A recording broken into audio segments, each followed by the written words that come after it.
And we're live, guys. We got Patrick here. And we're going to get into a convo. So, Patrick and I actually met through a mutual friend, Diane Darling. So, thank you, Diane. I think you guys met at a Staples, if I'm not mistaken. And that's just kind of an interesting pivot for that business where they decided to enter the co working space. And I'm sure now they're thinking of ways to pivot once again because I think co working is taking a long, hard break for a little while. Mm, Now it's about home working. So, pretty much.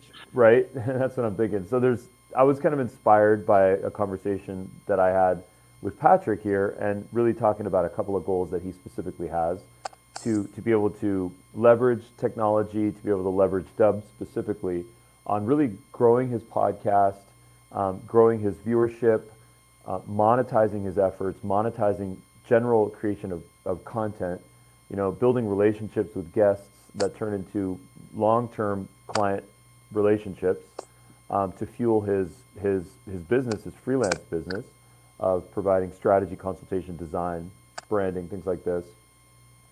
And we're going to kind of get into a very specific conversation around how he can do a lot of these things using Dubb. So, Patrick, did I miss anything? Did I get anything wrong? Love to get your take on No, that. that was a fantastic professional summary of Okay. All right. what I'm Great. trying to do. I had Better some as notes. I think than I could do. So great Great. job. I had some notes here, so not all of that came from memory.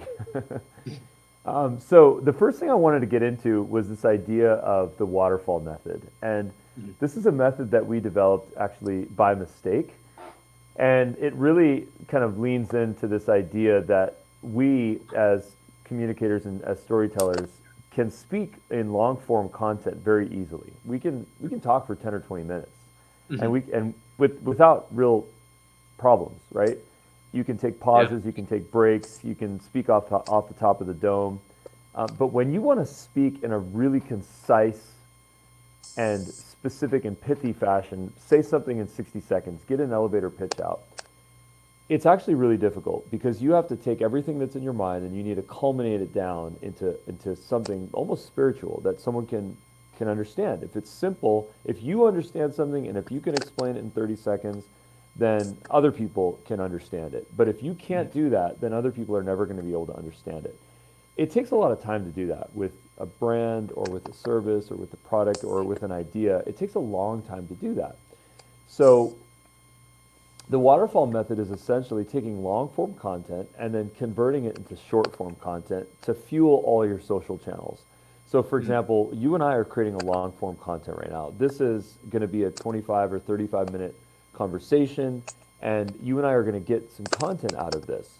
And what's really interesting about that is that that content can then be cut up and then to put on different social channels. So you and I mentioned Twitter, Instagram, Facebook, even TikTok, Medium, LinkedIn, Mhm. YouTube. All these channels can actually get content, and that can all come from a conversation like this, right? Mhm. So what we always recommend for people to do is to start at the long form and then to mine the shorter form content from that, because after the fact in post production you can go and you can cut out that snippet where you finally get, after 7 minutes of talking, you finally get that drop where Mhm. it's concise. So we always recommend people to do that, and that's what Dubb does, like on a constant basis. That's why we have 5 to 7 conversations just like this on a daily basis across our whole team, and then that's what fuels our social channels. Another thing that we do is we take these conversations and we turn them into blogs. And the way that that looks is that when you have a long form conversation like this, there's a topic that we're doing, like how to use Dubb for this, or how to leverage technology for that, or how to do X, Y, and Z. And that's a blog. That's a 400 word blog or even a 4,000 word blog post. The beauty of this method is that you don't necessarily need to do the writing yourself. You can, based on listening to the thing after the fact, but what you can do is you can take this conversation and you can put it into a service like otter.ai or rev.com or even YouTube, and you Mhm. can generate a transcription from that. And that transcription can then get converted into a blog post. Now, I wouldn't recommend doing an exact copy over. That's not going to be great. It is going to require a little bit of writing, but it is a fantastic starting point. It's basically giving someone and some fuel to a writer that they can go trigger and create that blog post. Why do we need blog posts? Well, simple. Social media is for ephemeral, instant posting. Once it's done after 24 to 48 hours, it's gone. People don't see it anymore. Blog posts, they live forever. That's evergreen content. That is in the same realm as YouTube, and it's so valuable, in my opinion, to drive evergreen content. A lot of people are focused on social, and that's great, but doing a video on LinkedIn and Facebook and Twitter and Instagram, you're just going to have to continue to do it, which you should.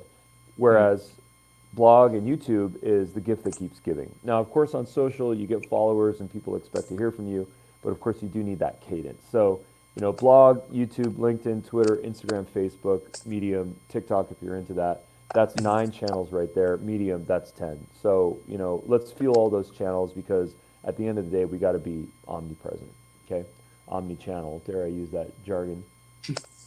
So just looking at my notes here, the way that we use podcasting for Dubb, and the way that, and I think that you and I actually connected through this, is we have a very specific link. In fact, we have dozens here at Dubb. Every person has multiple links that they use for calendar booking pages, for Zoom pages. These are just short URLs that we create, or they're just created right on the Dubb platform. So what I'm going to do is I'm going to share my screen, and I'm going to show my booking page, and I'm going to just dissect this and just kind of show under the hood here. So this is my podcast invitation page right here. Yep, I recognize this. Which you've seen before, right? So this is just me praying to the heavens and praying that someone will actually click on the calls to action below. And here I have my multiple buttons here, which is get a free account. Got to pay the bills. When I say pay the bills, some people subscribe to Dubb, some people don't. Some people use the free account, which we're totally cool with. So the free account's got some cool features. Book a time with Ruben, which is this calendar integration below, and then check out episodes, which is just an external link to, I think, our podcast on Apple. So if you guys are a listener, all right, well, that's a dead link. So one of the things that you got to make sure is that your URLs are intact on your pages. So I'm going to go and do some homework on this and just make sure that that's intact.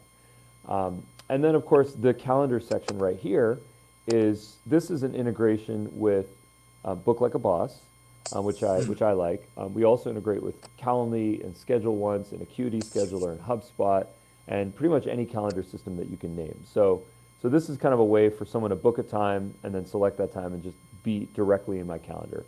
This has saved me, hours and hours and hours. I have one of these calendar booking pages for pretty much every aspect of my business, for whether it's a sales call or whether it's a podcast recording or whether it's a strategy session or whether it's a press pitch or an investor pitch. The story goes on. There's a lot of these pages that I have. So I encourage people to create a page like this and then integrate their calendar and then start to send that to people with your story on why they should book a time with you. And what you'll notice is that people will the conversion rate of your booking will increase dramatically. So Patrick, when you can, take a peek in the chat there. I can send you some stuff Sure. there as well that we can communicate with. So, okay, I'm going to move on to another idea, which is Dubb for storytelling, okay? So Dubb for storytelling is, I want to just take a quick moment here, and that now more than ever, what we really need to be doing is to be telling our stories. And hearing stories, I think, is what motivates people to want to connect with them, to do business with them. So, for example, when I heard your story about how you were working as a mechanical engineer, and then you had ideas and thoughts of kind of moving over into the independent realm, that was inspiring to me. And I'd love to hear that story, and that made me want to connect with you and do a podcast with you and do everything else, right? So I think that video is just a very powerful channel for that, because we can show our human emotion, and it works a lot better than text. The problem with texting and emailing is that people don't really get the nuance and the feeling of what you're saying through your text. People I often absolutely know what you mean. Yeah, exactly. So people often, and I want to get your take on that. Real quick, I will say that people read what they're feeling. So if they're in a pissy mood, that's exactly the tone that they're going to read in. So what is your take on that, Patrick?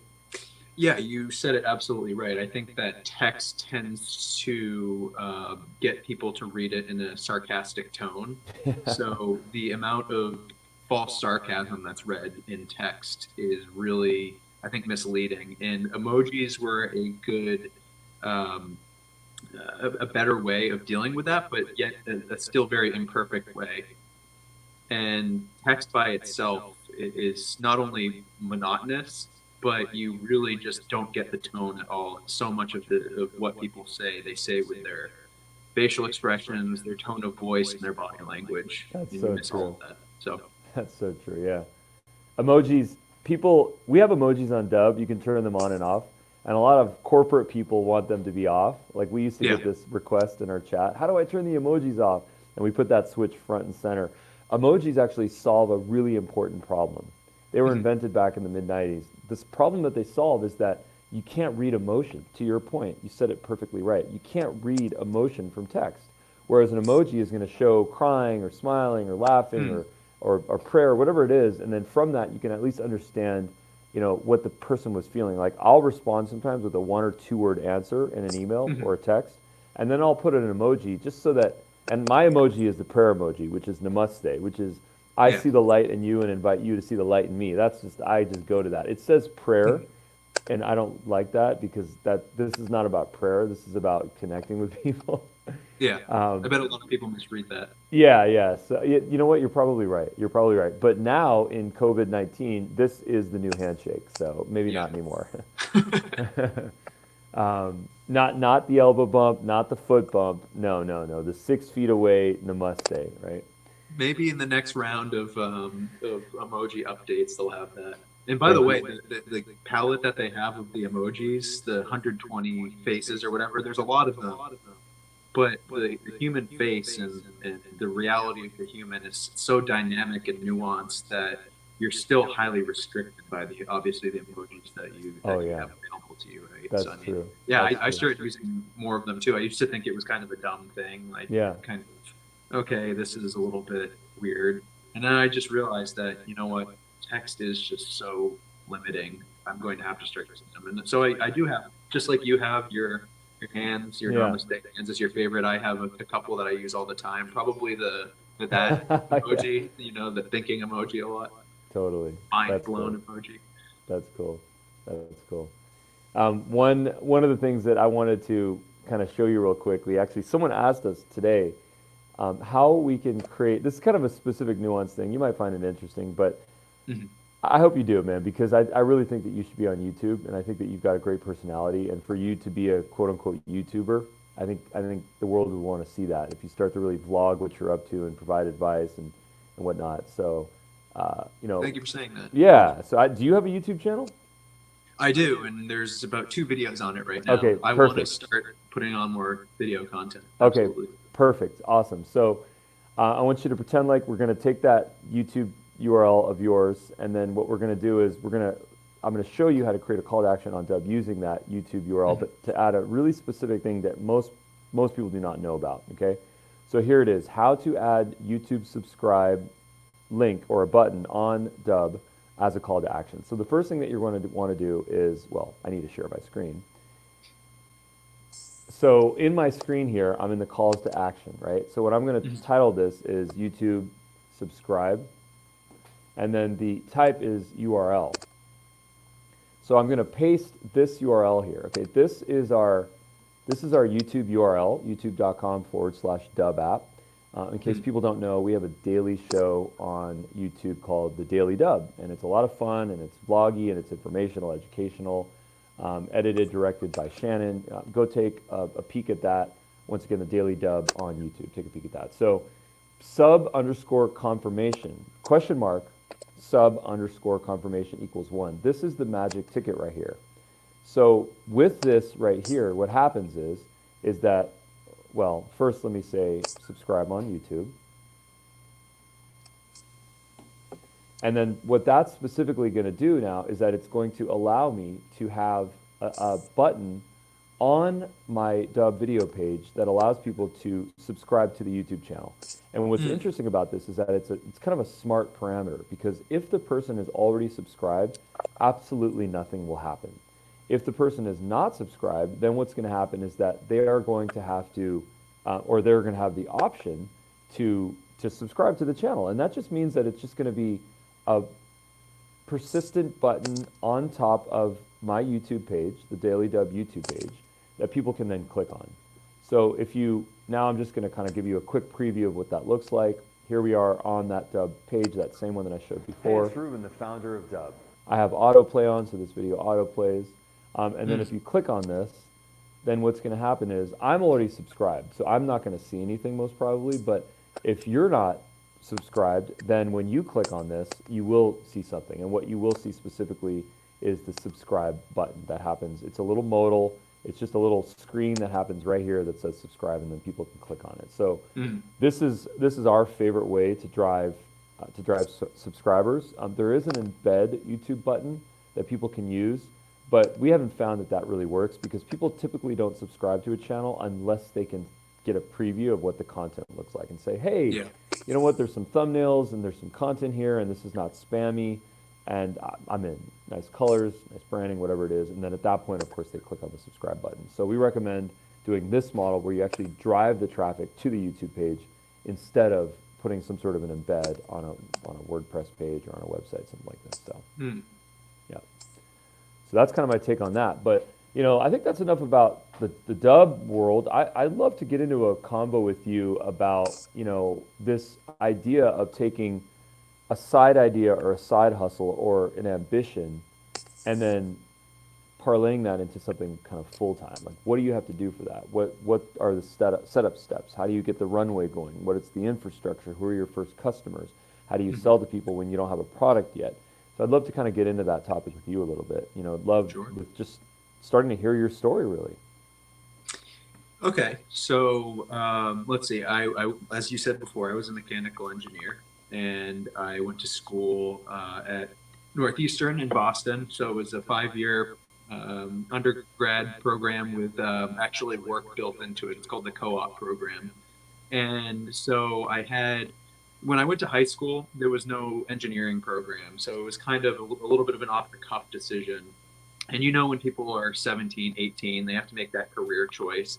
They make it for kind of quick, not fully thought out reasons. And my main reasons were it had, you know, some prestige associated with it and had a good economic payout, essentially.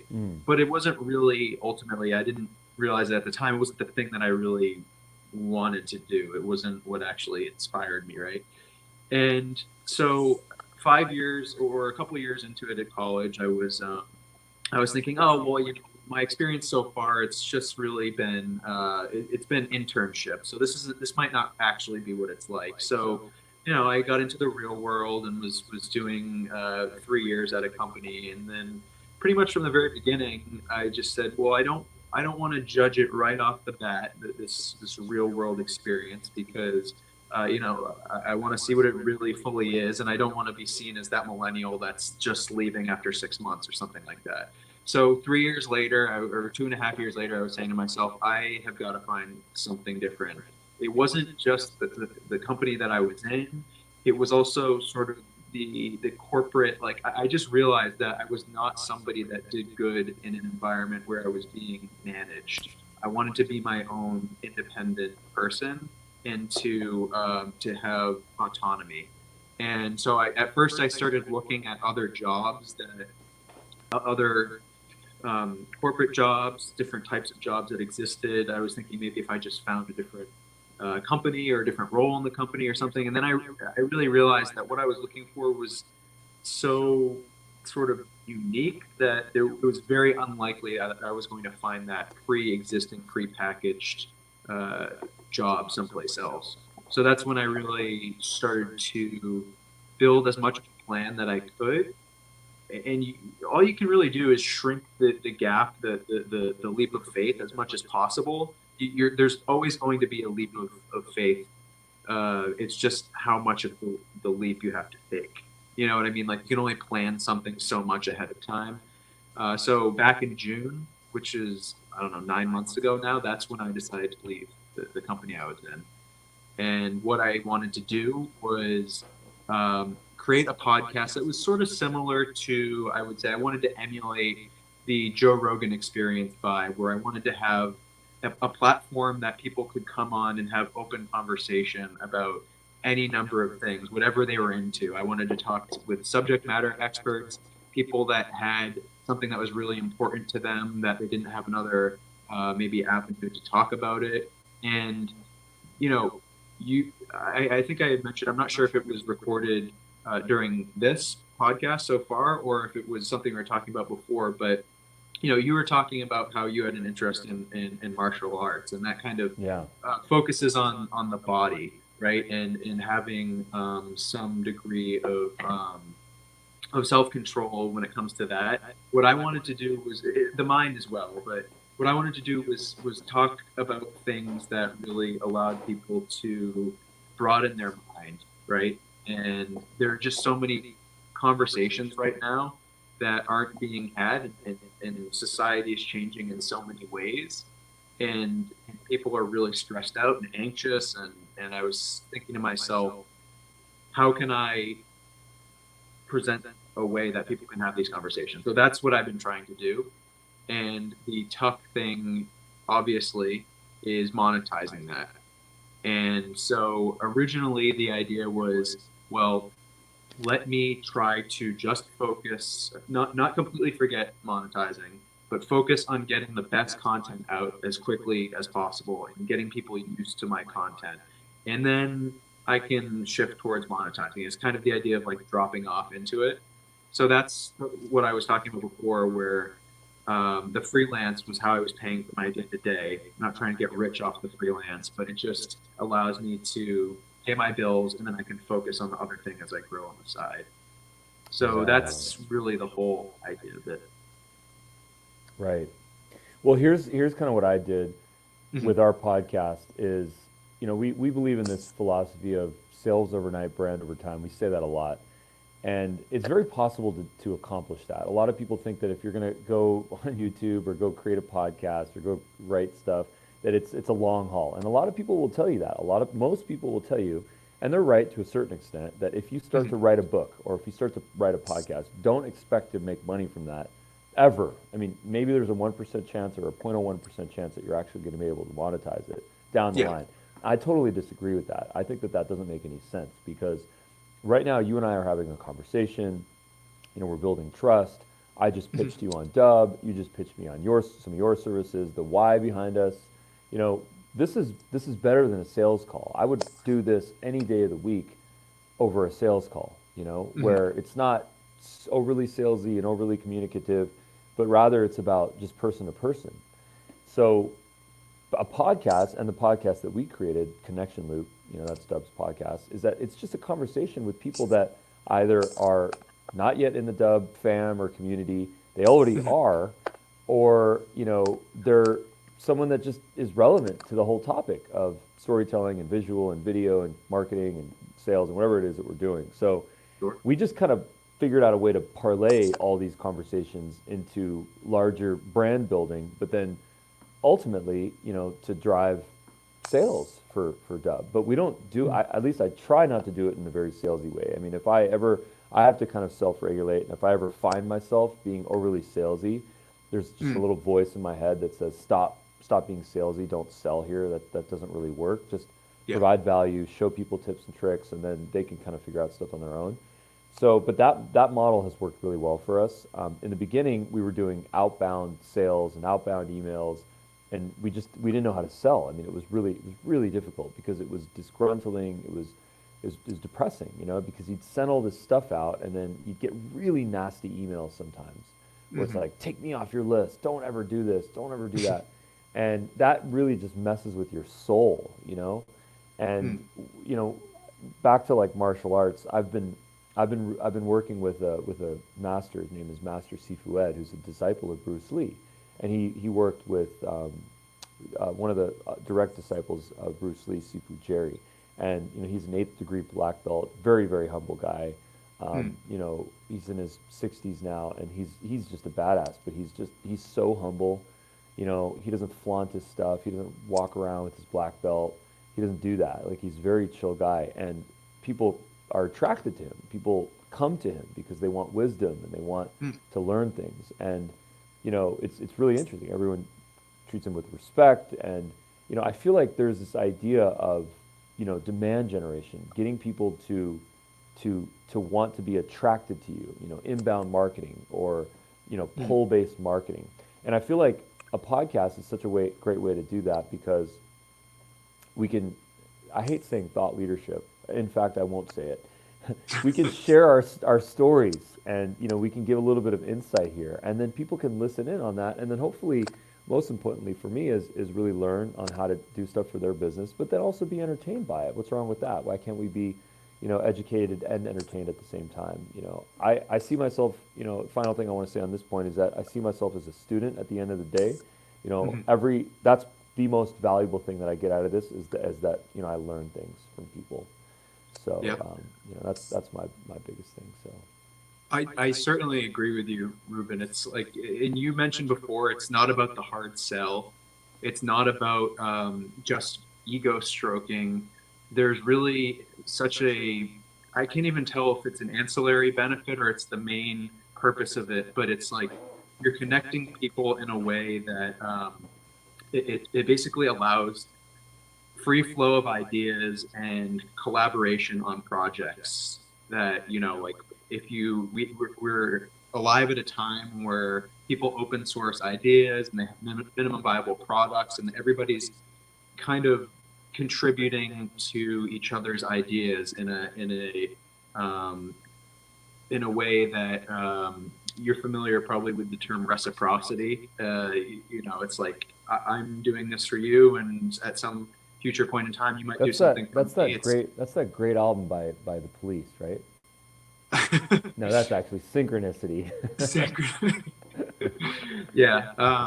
So these ideas and obviously you get innovation with competition and things like that, but you can have a more collaborative type competition, and you get all these buzzwords that surround this stuff, like what is this synergy and stuff like that. But there's so much actual truth to this that all these ideas they become better, and it's almost like sea glass tumbling in the ocean. Like over time, it's just like the rough edges get smoothed off, and you end up with really great ideas and concepts. And it's not like a losing model. You can actually also make money at it. I love that analogy, man. I used to collect. I remember when I was a kid, I went to the beach once and I collected rocks and broken Mhm. glass. And by the way, when I became certified in scuba diving through Patty, Mhm. they made it a mantra. They said, only leave your footprint and only take the memories. So Yeah. I stopped taking stuff from the ocean. I don't like shells and rocks and stuff. I don't take that. The only thing I try to take is memories and trash. Mhm. Usually it's more trash than memories. Yeah, unfortunately. But what I was going to say though is that I remember taking some of those little pieces and going to a teacher and showing, hey, look what these cool things that I found on the beach. And she's like, those are just rocks and trash. What's wrong with you? But there's something really beautiful that you can find, I think, and I love the way that you just presented that, of taking really sharp and rough and something that's a commodity, but then turning it into something beautiful that someone might enjoy. And I think Mm. that is the raw conversation, the bits of information that we're sharing, for example, right now, and other information that we hear, right now. So, and especially now, more than ever, we need hope. We need to have a piece of sharp glass that cuts us turn into a soft, beautiful, smooth glass that gives us a little bit of joy. Yes. Yeah. And I think So, people recognize that, yeah. whether it's something that's said explicitly like that, or whether it's something that they can't put words to. Everybody, for the most part, instinctively, I think, recognizes that. Right. I mean, the vibe that I get from you is I sense balance from you, and I think that's really important because a lot of people they don't have balance necessarily, and I don't I suffer from not having balance a lot in my life, and I have to take a minute to be mindful. And actually, I'm really proud of myself this morning. We have an extra little tiny room, and we converted it this morning into a meditation slash mindfulness room. And I'm really psyched about that because it's just a place that I could just chill and be with my thoughts. And I think I need a little bit more of that right now. So, Mm. if if people are feeling like they need to like make that a part of their life, just create a little nook that's a part of the house. Even go in your car. We're not using our cars right now, right? So our cars are a great place. Just to Yeah. that's like a it's like a second bedroom. It's a place that Mhm. you can just get peace and quiet and put the radio on, put the music on, or meditate, or fall Yeah. asleep, take a nap. So, your car is all of a sudden a new. It's your third home. It used to be Starbucks, but now it's your car. It's that retreat. Exactly. Exactly. Yeah. Sometimes when I'm in my car, I'll do this and I'll just be doing a call or I'll be on it, and then I see the kids come up to the window, and they're like running and racing, and it's like little zombies that are trying to eat me. And of course, I always succumb to them because you can never say no to them. But Mhm. yeah. But so, how have you been overall sort of affected by current events, and how are you dealing with that, and what are some of the things that you might recommend to people? Yeah, I mean, like you said before, and thank you for saying that. It was a great compliment. You said that I seemed like I had a balance to me. Like in general, I'm a less anxious, neurotic type person, so that allows me to sort of filter better, I think. And we live at a time of such information that our filters are broken. There's always been tons of information. It's just we had narrow filters, and now our filters are just collectively kind of broken. So what I've been handling it pretty much all right. I tune out of the speculation, the punditry of the network news, and I'm trying to get other people to basically not only think positively, but also to do things that are productive in this time. I keep trying to say, don't just go for like the continuous rush of easy entertainment. Like we all like Netflix, we all like memes, right? But don't spend all of your time consuming memes and Netflix. Like this is the time that you could actually use to your advantage. I mean, how often do you? Of course, I understand people who are actually, small business owners and people who are living paycheck to paycheck. That is a huge concern right now. I'm not trying to paint this as everybody's equally affected by it. Yeah. I just got another call. I don't know if you can hear me right Yeah. now, but basically, uh, I think that we don't often have an opportunity like this in which we can decide, in which foisted upon us is this chance to kind of introspect. Maybe what I've said to people is put together a portfolio of the things that you learn, that you create, that you think, all these things during quarantine, and then present it like once a week or something like that. Do something um, more productive, or just think about what you want to do when this is over, or have a deeper conversation with somebody who you think you know really well. You find out that you don't know them as well as you thought, or go explore, minding the social distancing rules, a place that you think you know very well, like your hometown. You probably only know 10% of the streets of your hometown. Go Yeah. explore another 10% of the streets. So do something productive, basically, is my advice to other people. It's Don't true, just man. put yourself in front of the news, in front of the memes, in front of Netflix. Right. There are And some. by the There way, are. Yeah. Go. I can't hear you at all, so Oh, okay. so either I'm not going to leave, but maybe there's a substitute Yeah. answer here, like chat. Yeah. Yeah.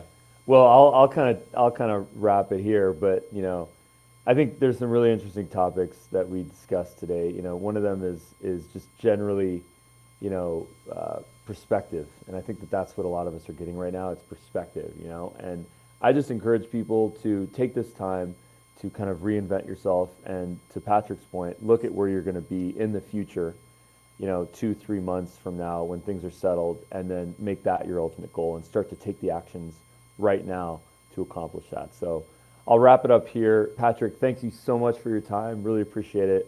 And see you on the next podcast, guy.